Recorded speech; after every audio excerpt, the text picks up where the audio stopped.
Zelda is a big name in gaming. It has been running strong for over 25 years and has a colossal fanbase. Being created back before plot was really important to video games, the story of the first was pretty simple. Go rescue Zelda, the titular character.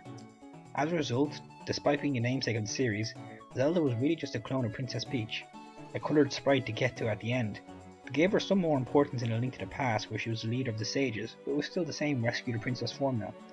Ocarina of Time once again retained her position as the leader of sages, and she actually helped out in the final battle against Ganon, though it is limited to just the final hit, and she just sat there crying whenever Link got hit before that. She also dressed as a male warrior, but we never see her do anything. Still though, this was enough to differentiate herself from the likes of Peach, which is why she's a much more offensive moveset in Super Smash Bros. Melee, at least visually, attacking with magic spells as opposed to pots and umbrellas. Yet despite all that, Zelda was just there. She had importance in the story, but in terms of characters, she was just a plot coupon, until one game came along that changed everything. And that game was Zelda, the Wand of Gamelon. But we don't talk about that or Zelda's adventure, so instead we're going to talk about The Wind Waker. The Wind Waker took a different route when it came to a typical Zelda story. A lot of the same elements were there, but they, quite boldly, decided to move away from the more traditional fantasy setting, went with a more cartoony visual style. This alienated a lot of people at first, but the game quickly grew in popularity when people realised it was still a great game. As a result of not having a castle in a fantasy land, they had to change up Zelda's character a bit, so they made her a righteous pirate of the seas and gave her the name of Tetra. And really it's one of the best things they've done with the character. She's spunky, she orders her big goons around, she's willing to involve herself in a fight, and though she can be somewhat selfish or greedy, it is easy to tell she has a good heart. The game begins with her being in the midst of getting kidnapped, but that comes to an end rather quickly. Link then demands to travel on her pirate ship when his other plotball little sister gets kidnapped instead. Tetra is reluctant at first, but she soon agrees to let Link come with her. The first rescue attempt ends quite badly and Link is split up from Tetra. After that point, he travels around the world a lot with a new ally. And when he finally reunites with Tetra and her pirates again, they're not instantly seen as a positive force. He must sneak around and find out what they know about the plot without him revealing himself. Tetra, at the time having her eye on a potential hoard of treasure, is perceptive enough to notice him sneaking around but doesn't say anything. She lets Link escape her bombs and even decides to let her men stay overnight in the island while Link races on ahead to get the potential treasure.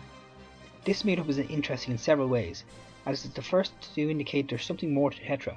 When you first meet her, she comes across as bossy and isn't particularly sympathetic to Link's situation.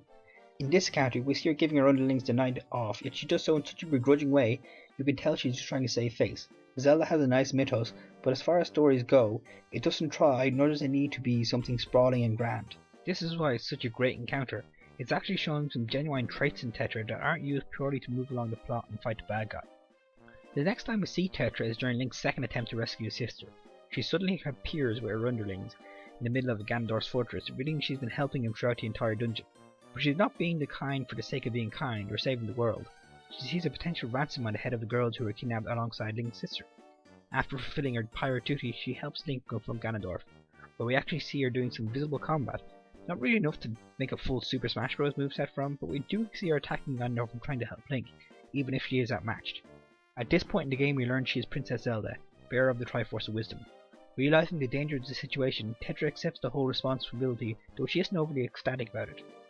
After that, she literally transformed into Zelda and unfortunately spends the rest of the game just sitting in a room waiting for Link to sort out the whole problem, until she's never been kidnapped at the end. But still, despite getting roughly the same amount of screen time she had in previous games, they managed to add a lot more to her using the alter ego of Tetra. It gave her a certain toughness and self-motivated reasoning that makes her willingness to fight for the sake of the world an actual choice as opposed to a robot who does it because the plot says so. It isn't surprising at all then when she gets up and actively helps Link in the final battle, and in a way that's much more active than her role in Ocarina of Time. She's literally on the field at the same time, assisting in the gameplay, and this is something I really like.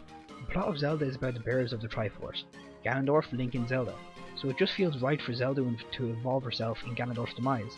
The Wind Waker was the first game to do this properly, and it's remained as a standard ever since, usually with Zelda using light arrows or providing Link the ability to use light arrows. Skyward Sword is the only major exception, but there it kind of makes sense, as not only is Zelda incapacitated plot-wise, but the final boss isn't exactly Ganondorf and not a bearer of the Triforce.